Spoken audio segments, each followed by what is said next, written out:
Mesdames et messieurs, bonsoir. Bienvenue à cette édition du journal autour de l'actualité environnementale sur Planète Terre à Terre TV. La commune d'Avrancourt a accueilli la deuxième saison des Afterpop, consommer local et écolo sans emballage plastique.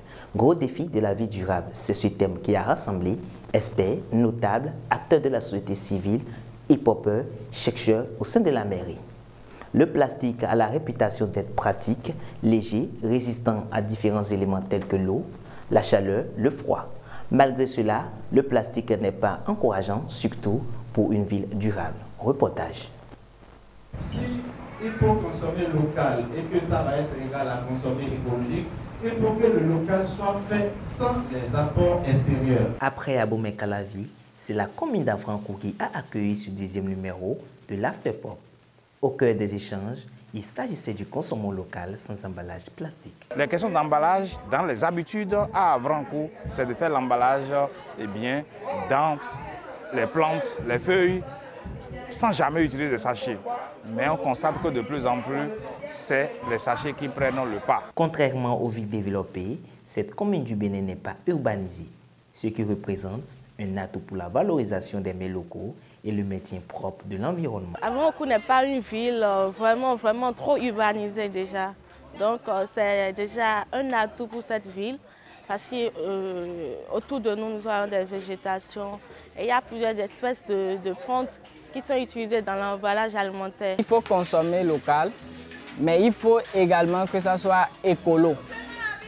Parce que consommer local et écolo, c'est deux choses différentes. Les autorités d'Avrancourt ont compris et marchent dans ce sens. Cela est un exemple que les autres villes peuvent considérer dans leur projet de développement. Pour les villes qui ne sont pas aussi développées que ça, comme là où nous sommes à Avrancourt, c'est une chance que de puiser de l'expérience des autres, des défauts que les autres ont fait, de savoir ces défauts et de ne pas commettre les mêmes erreurs afin que nous puissions aller vers un développement équilibré, un développement basé sur l'économie, sur le social et surtout sur l'environnement parce que c'est notre milieu de vie qui fait de nous ce que nous sommes.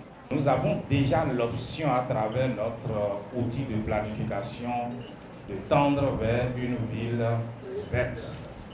Et nous ne pouvons pas atteindre cet objectif en mettant de côté la consommation locale.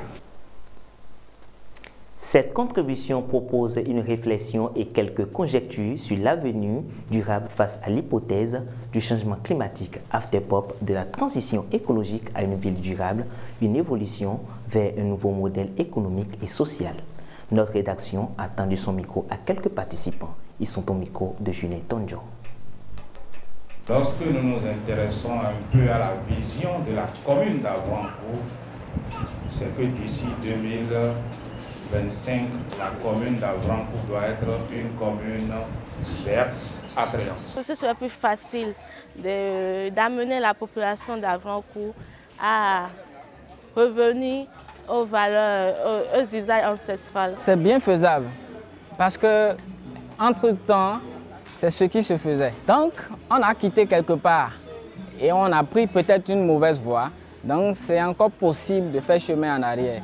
On peut revenir en arrière et commencer à réutiliser ces emballages végétaux pour le bien de la population, pour notre santé et pour également préserver l'environnement. Manger local, c'est manger les produits qui sont cultivés chez nous, ici. Mais dans quelles conditions? Dans des conditions totalement biologiques, dans des conditions totalement écologiques.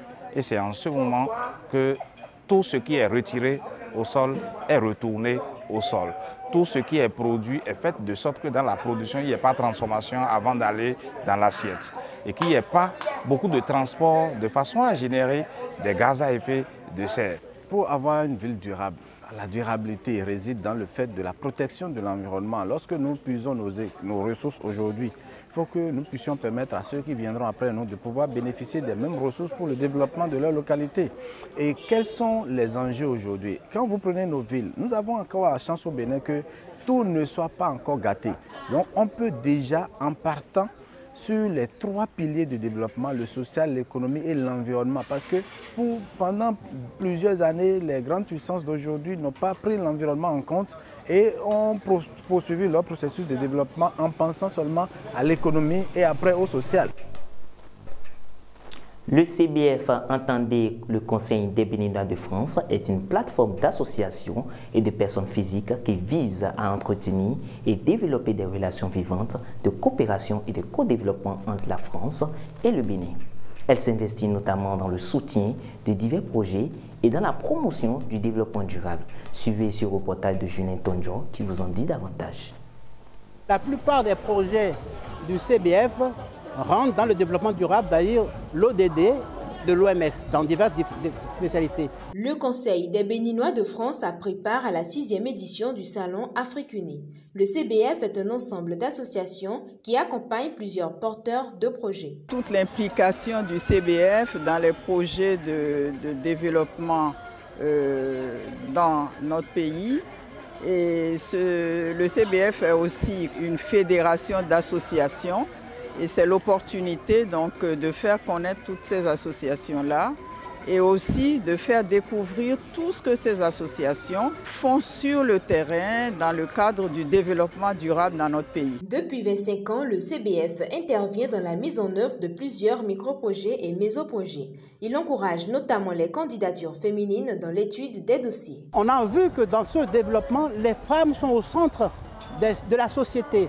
Et que si nous portons une femme à avoir sur le plan économique un certain pouvoir, elle peut gérer la famille, ce qui est beaucoup plus facile dans ce cas, parce que si elle doit attendre l'homme pour gérer, c'est dire. Donc une femme indépendante sur le plan de travail financier peut porter le capital humain de toute la famille. Le Conseil des Béninois de France met en place une stratégie pour garantir la portée de ces projets tout en faisant la promotion du développement durable. La stratégie d'accompagnement, c'est d'abord étudier les projets portés par les ONG, voir la faisabilité, amener nos compétences pour finaliser ces projets et les accompagner dans le déroulement de ces projets. Jusqu'à la fin, ça peut durer 1 an, ça peut durer parfois 3 ans. Et enfin, on en tire des conséquences et on donne plus de conseils, on s'enrichit sur le travail qui est fait. Jadis, toujours naturel, toujours jadis.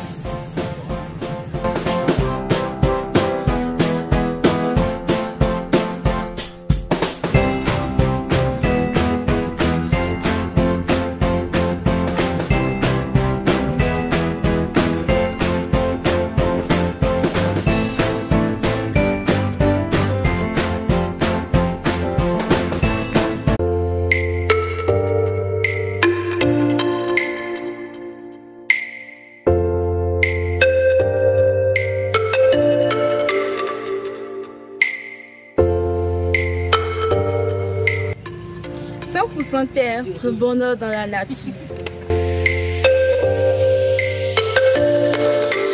That feels good.